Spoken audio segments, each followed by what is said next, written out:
Welcome to इला Joshi classes.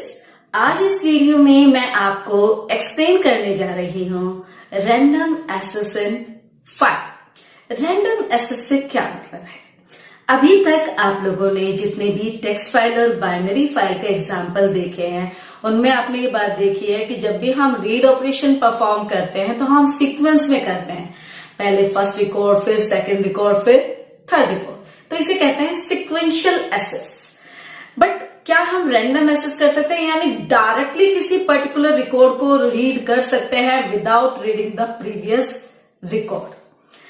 बिल्कुल, हम अपनी फाइल्स में रैंडम एक्सेस कर सकते हैं, बट उसके लिए सबसे पहले हमें फाइल कर्सर और फाइल कर्सर से रिलेटेड दो फंक्शंस की वर्किंग समझनी होगी। बेटा, फाइल कर्सर से क्या मतलब है? File cursor indicate the position from where we can perform read write operation, यानी फाइल की जिस पोजीशन पे हम रीड राइट ऑपरेशन परफॉर्म करेंगे that position is consider as cursor. ठीक है। अब अगर मैं ये जानना चाहूं कि एट प्रेजेंटली मेरी फाइल का जो कर्सर है वो फाइल की कौन सी पोजीशन पर है, for that we use tell function. कौन सा फंक्शन यूज करते हैं? Tell function. Tel function returns a number which indicate the byte number at which your cursor exists, यानी आपकी फाइल की जिस बाइट पे कर्सर एग्जिस्ट करता है टेल फंक्शन उस बाइट का नंबर रिटर्न करता है। अब आप एक चीज देखिएगा कि जब हम फाइल ओपन करते हैं तो अपेंड मोड को छोड़कर बाकी सभी मोड्स में हमारी फाइल का जो कर्सर होता है बाय डिफॉल्ट कहां पर स्टोर होता है? बिगिनिंग में स्टोर होता है ना। जो आपका टेल फंक्शन है उसका सिंटेक्स होता है number variable which will hold the position is equal to file handler dot tell. ठीक है। अब आप देखिएगा कि हमारे पास सपोज करो एक मैटर डॉट टीएक्सटी फाइल है, उसके अंदर कुछ डेटा स्टोर है। ठीक है। मैंने कहा f is equal to open matter dot TXT r mode. जैसे ही ये फाइल ओपन होगी मेरा कर्सर कहां पे होगा? बिगनिंग। और फाइल की बिगनिंग कहां पे होती है? 0 पोजीशन पे। तो मैंने फाइल ओपन करते ही कहा प्रिंट f डॉट टेल। बेटा, यहां पे मैंने कोई नंबर वेरिएबल नहीं लिया, मैंने f डॉट टेल को सीधा सीधा प्रिंट स्टेटमेंट के अंदर दे दिया, यानी जो वैल्यू आएगी वो सीधा स्क्रीन पे प्रिंट हो जाएगी। और आप सोच सकते हो कि क्या वैल्यू प्रिंट होगी? 0, क्योंकि मैंने फाइल के ओपन करते ही कर्सर की पोजीशन फाइंड करने की कोशिश की है। इसके बाद मैंने स्टेटमेंट दी print f dot read two. f dot read, ये कहां से रीड करेगा? 0 पोजीशन से। कितने कैरेक्टर रीड करेगा? 2 कैरेक्टर रीड करेगा। तो हमारी फाइल की बिगिनिंग में हमने फाइल का डेटा जो देखा था उसमें स्टोर था द वर्ल्ड इज राउंड। तो 2 कैरेक्टर रीड होंगे तो कौन से कैरेक्टर रीड होंगे? TH। अब 0 पोजीशन से 2 कैरेक्टर 0 1। तो अब इन 2 कैरेक्टर को रीड करने के लिए मेरा टेल फंक्शन, अब मेरा जो कर्सर है वो कहां पे मूव हो चुका होगा? सेकंड पोजीशन पे। तो उसके बाद जब हम कहेंगे प्रिंट f डॉट टेल तो वो क्या प्रिंट करेगा? 2, क्योंकि जो रीड ऑपरेशन परफॉर्म होता है जितना डेटा रीड हो गया कर्सर उससे आगे ऑटोमेटिकली मूव कर जाता है। ठीक है, ये कॉन्सेप्ट समझ में आया? अब अगर मैं इस प्रोग्राम को एग्जीक्यूट करती हूँ तो आप स्क्रीन पर देखेंगे कि आपको 0 मिला। फाइल ओपन करते ही हमने f डॉट टेल प्रिंट किया था, फिर हमने कहा था print f dot read two, 2 character th print हुआ। उसके बाद मैंने फिर से कहा था print f dot tell, 2 character from 0 position 0 1। तो ऑटोमेटिकली कर्सर नेक्स्ट पोजीशन पे जाएगा और नेक्स्ट पोजीशन हमारी क्या है? 2। इसीलिए क्या प्रिंट हुआ यहाँ पे? 2। ऐसा नहीं है कि हम सिर्फ टेल फंक्शन टेक्स्ट फाइल के साथ यूज कर सकते हैं, हम टेल फंक्शन को बाइनरी फाइल के साथ भी यूज कर सकते हैं। सपोज कीजिएगा कि मेरे पास student dot that binary file है। आप देखेंगे कि बाइनरी फाइल के बिगिनिंग और एंड में जो स्पेशल कैरेक्टर है उनको मैंने रेड कलर के बॉक्स में हाईलाइट किया हुआ है, ये समझाने के लिए कि ये आपके डेटा का पार्ट नहीं है, ये आपके रिकॉर्ड सेपरेटर है। मैंने फाइल को ओपन किया, f is equal to open student dot dat rb mode. Again मैंने जस्ट फाइल ओपन की है। जैसे ही हम फाइल ओपन करेंगे मेरा कर्सर कहां पे होगा? बिगिनिंग में, यानी 0th पोजीशन पे। और अगर मैं अभी प्रिंट एफ डॉट टेल कर दूं तो क्या प्रिंट होगा? 0 प्रिंट होगा। इसके बाद मैंने इंपोर्ट किया पिकल को। क्यों किया पिकल को इंपोर्ट? बिकॉज मुझे लोड मेथड यूज करना है और लोड मेथड किससे बिलोंग करता है? पिकल से। मैंने कहा print pickle dot load F. मैंने इस तरह से स्टेटमेंट दिया। आप ये बात अच्छी तरह से जानते हैं कि जब हम इस तरह से स्टेटमेंट देते हैं तो एक बार में एक ही रिकॉर्ड रीड होता है, ठीक है। अब इसके बाद जब मैंने कहा तो हमारा कौन सा रिकॉर्ड प्रिंट होगा? पहला रिकॉर्ड रमेश वाला, रमेश 10 फाइल। और आप जब कहेंगे प्रिंट एफ डॉट टेल, बेटा ये मान के चलिएगा कि जो हमारी स्ट्रिंग है, मैं ऑलरेडी इसका साइज चेक कर चुकी हूं तो मुझे मालूम है कि इस रिकॉर्ड का साइज जो है वो 21 बाइट्स है। तो 0 से 20 पोजीशन में हमारी 21 बाइट कंप्लीट हो जाती हैं। तो इतनी बाइट्स को रीड करने के लिए कर्सर ऑटोमेटिकली कहां पे मूव करेगा? 21 पे। तो अब जब हम कहेंगे प्रिंट एफ डॉट टेल तो ये क्या प्रिंट करेगा? 21 प्रिंट करेगा।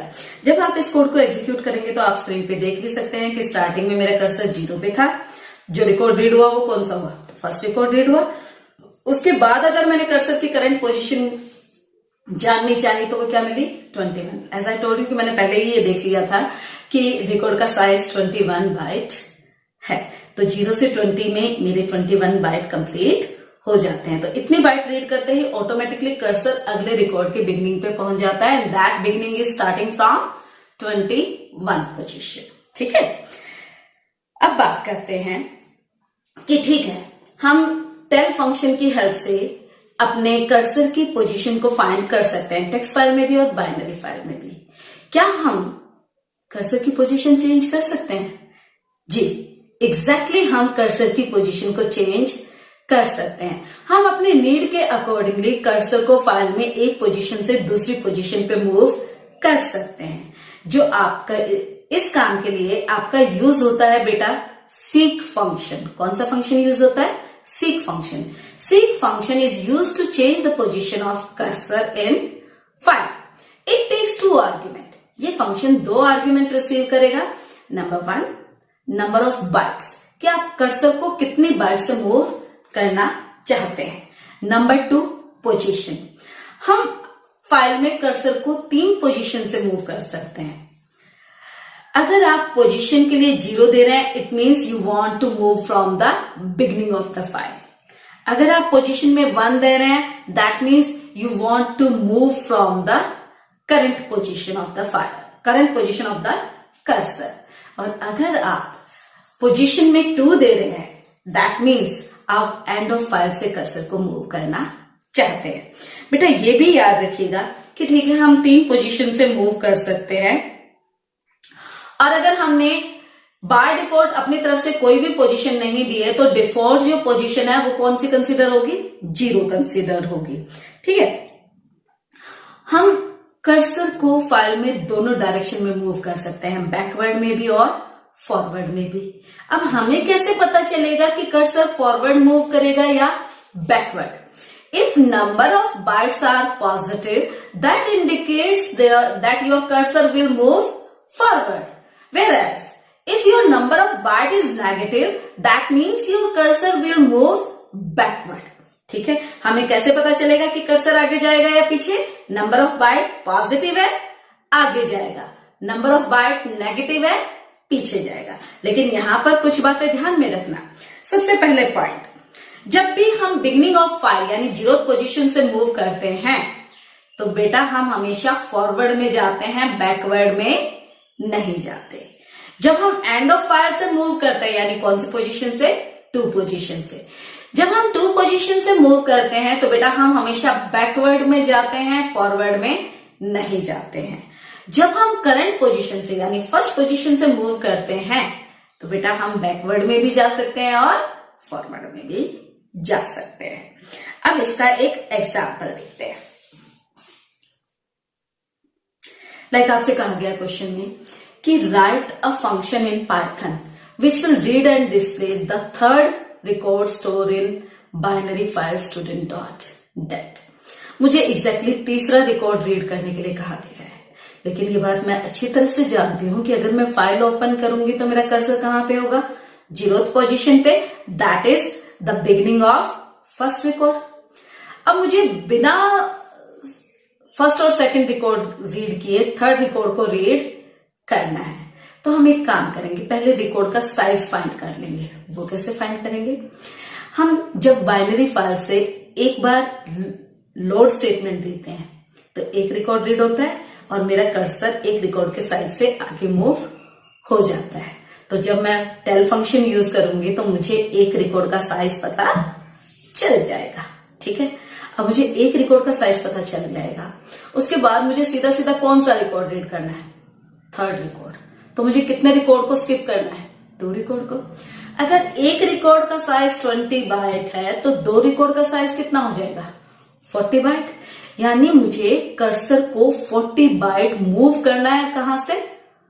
बिगनिंग से, तीसरा रिकॉर्ड, यानी आगे के 2 रिकॉर्ड मुझे स्किप करने हैं। ठीक है, ये तो हुआ कॉन्सेप्ट। अब इसे कोडिंग में कैसे इंप्लीमेंट करेंगे वो देखते हैं। मैंने सबसे पहले कहा f is equal to open student dot dat rb mode. ठीक है, इंपोर्ट कर दिया पिकल को क्योंकि मुझे लोड फंक्शन को यूज करना है। मैंने कहा s is equal to pickle dot load f। बेटा ये मैंने सिर्फ रीड करने के पर्पज से नहीं, ये मैंने बाइनरी फाइल के एक रिकॉर्ड का साइज फाइंड करने के लिए दिया है, क्योंकि जैसे ही मैं रीड करूंगी ये स्टेटमेंट एक बार में एक रिकॉर्ड रीड करेगा और उसके तुरंत बाद जैसे ही मैं टेल फंक्शन यूज करूंगी वो बता देगा कि एट प्रेजेंटली इस पोजीशन पर आपका कर्सर है, यानी इससे बैक साइड का जो पार्ट है वो मेरे एक रिकॉर्ड का साइज है। ठीक है, तो मुझे साइज पता चल जाएगा। और बाइनरी फाइल में ये रूल है कि आपके बाइनरी फाइल में सारे रिकॉर्ड यूनिफॉर्म साइज के होते हैं। दैट मीन्स सभी रिकॉर्ड्स का साइज सेम होता है। ठीक है, तो मैंने s is equal to pickle dot load f एक रिकॉर्ड रीड किया और उसके बाद तुरंत बाद मैंने कहा size is equal to f dot tell, ताकि मुझे एक रिकॉर्ड का साइज पता चल जाए। अब जैसे कि इस क्वेश्चन में मैंने इस फाइल में जो रिकॉर्ड स्टोर है, एक रिकॉर्ड का साइज आपका 21 बाइट है। ये हम पहले पिछले एग्जाम्पल में देख चुके हैं। तो मुझे 2 रिकॉर्ड आगे मूव करना था, इसीलिए मैंने कर्सर को चेंज करना है। तो उसके लिए हमने सीक फंक्शन यूज किया, f dot seek 2 into size. Size में एक रिकॉर्ड का साइज था तो उसे 2 से मल्टीप्लाई करेंगे तो 2 रिकॉर्ड का साइज बन जाएगा। नंबर ऑफ बाइट आ जाएंगे कि हमें इतने बाइट मूव करने, यानी 2 रिकॉर्ड का साइज हमने दे दिया वहां पे कि फाइल की बिगनिंग से हमें इतनी बाइट्स को मूव करना है। तो कर्सर कहां पे आके रुकेगा? थर्ड रिकॉर्ड की बिगनिंग पे। और अब ऑलरेडी जो मेरा कर्सर है वो तीसरे रिकॉर्ड की बिगनिंग पे जा चुका है। तो अब जब मैं कहूंगी print pickle dot load f, तो कौन सा रिकॉर्ड रीड होके प्रिंट होगा? Third record, that is Amita 1510। तो आप देख सकते हैं बिना प्रीवियस 2 रिकॉर्ड रीड किए हमने डायरेक्टली थर्ड रिकॉर्ड रीड किया है। This is called random access, जिसमें without reading the all previous record we can read the specific record. ठीक है, यहां पर आप कहेंगे मैडम आपने फर्स्ट रिकॉर्ड तो रीड किया था। वो फर्स्ट रिकॉर्ड हमने सिर्फ और सिर्फ एक इंडिपेंडेंट रिकॉर्ड का साइज फाइंड आउट करने के लिए रीड किया था। ठीक है, अब अगर आपको एग्जाम में क्वेश्चन दे दिया जाए कि write a program to find the size of a file in memory, कि भाई ये बताओ कि एक पर्टिकुलर फाइल जो है वो मेमोरी में कितना साइज ले रही है, कितने बाइट कंज्यूम कर रहे हैं। मैं स्टूडेंट डॉट दैट का ये एग्जाम्पल ले लेती हूँ। अब इसके 2 मेथड हो सकते हैं, या तो मैं एक रिकॉर्ड का साइज फाइंड आउट करूं, फिर फाइल में number of record find out करूं और फिर दोनों को इनटू करके साइज निकालूं। बट मेरे पास उससे कहीं ज्यादा इजी मेथड है। मैंने क्या किया, फाइल को ओपन किया रीड मोड में, f is equal to open student dot dat और मोड दिया आरबी। ठीक है, और इसके बाद जैसे ही फाइल ओपन हुई मैंने स्टेटमेंट दे दी f डॉट सीक 0,2। 0 इंडिकेट कर रहा है कितने बाइट से मूव करना है? 0 बाइट से। कौन सी पोजीशन से? 2 पोजीशन से। आपको मालूम है अगर पोजीशन में 2 गिवन है that means we are moving from end of file character. End of file character से 0 बाइट, यानी मुझे एग्जैक्टली कर्सर कहां पे सेट करना है? End of file which is the last byte of my file. मेरा कर्सर ऑटोमेटिकली बिगनिंग से कहां पे चला गया? एंड ऑफ फाइल पे मूव कर गया, क्योंकि जब मैंने फाइल ओपन की थी तो मेरा कर्सर कहां पे था? बिगनिंग में था, और अब मैंने सीक फंक्शन की हेल्प से कर्सर को कहां पे पहुंचा दिया, फाइल की लास्ट बाइट पे। और अब अगर मैं कहती हूं प्रिंट f.tab, तो ये लास्ट बाइट की पोजीशन बताएगा, और आप देखेंगे कि ये स्क्रीन पर जब प्रोग्राम एग्जीक्यूट होगा तो क्या प्रिंट करेगा, 63। कि मैं ऑलरेडी ये बात कह चुकी हूँ कि इस फाइल में जो रिकॉर्ड स्टोर है, एक रिकॉर्ड का साइज है 21 बाइट, टोटल कितने रिकॉर्ड स्टोर हैं, 3 रिकॉर्ड स्टोर है, 21 into 3 is equal to 63। उम्मीद है अब आपको रैंडम एक्सेस का कॉन्सेप्ट क्लियर हुआ होगा, टेल फंक्शन और सीक फंक्शन भी समझ में आया होगा। अगर आपको ये वीडियो अच्छा लगे तो आप इसे लाइक करें, शेयर करें। कोई डाउट हो तो आप मुझे कमेंट करके पूछ सकते हैं। Keep watching, keep learning. Thank you.